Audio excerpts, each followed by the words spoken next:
We are Team Aperture Science, and this report entails our work for the Puzzlebot Traffic Light Challenge. Our goal was to navigate a predefined route while responding to visual signals. The project covered three key phases: path following, trial-like decision making, and experimental validation under varying light conditions. The system reused several raster nodes from previous challenges. The odometer node estimated the robot pose using its linear and angular velocities and published the result in the topic column. The closed-loop controller received the pose from modem and the current target point. Then it calculated the position and orientation errors to generate corrected velocity commands for the Puzzlebot, although the node was modified to process the final color signals. The path generator published the target point sequentially. However, in this implementation, the next point was not sent according to a fixed time. Instead, it waited until the controller published a true message in the topic arrived. The main node developed for this challenge was the Vision node. This node processed the camera frames published in video source RAW using CV Bridge. The RAW image message was converted into an OpenCV BGR image, and then changed from BGR to HSV. This was selected because it separates the color tone from brightness, which gives better control over the color thresholds. The three masks were applied at the same time to detect red, yellow, and green.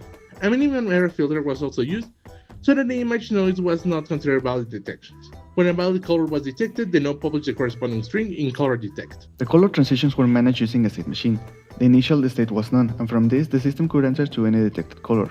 Once inside the cycle, the valid sequence followed the real traffic light order: green, yellow, red, and then green again.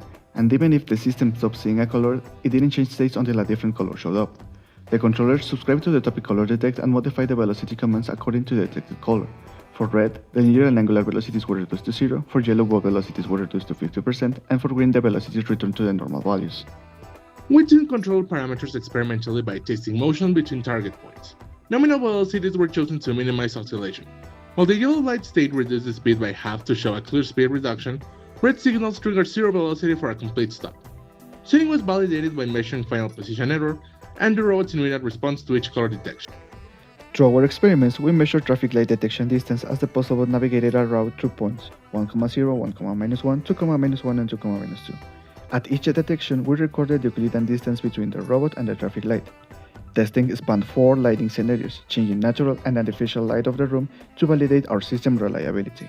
Results confirmed the Puzzlebot successfully identified all states and transitions. However, lighting affected detection range. Natural light through the open door reduced red and green detection to roughly 0.6 meters. Conversely, floor reflections in dark closed settings extended yellow detection to 0.68 meters, highlighting the system's sensitivity to ambient light. In conclusion, computer vision enabled the Puzzlebot to successfully navigate while obeying traffic lights. However, fixed HSV thresholds remain a limitation as lighting affects the detection range. Future iterations should implement adaptive thresholds or neural networks to standardize reactions and eliminate errors caused by the ambient.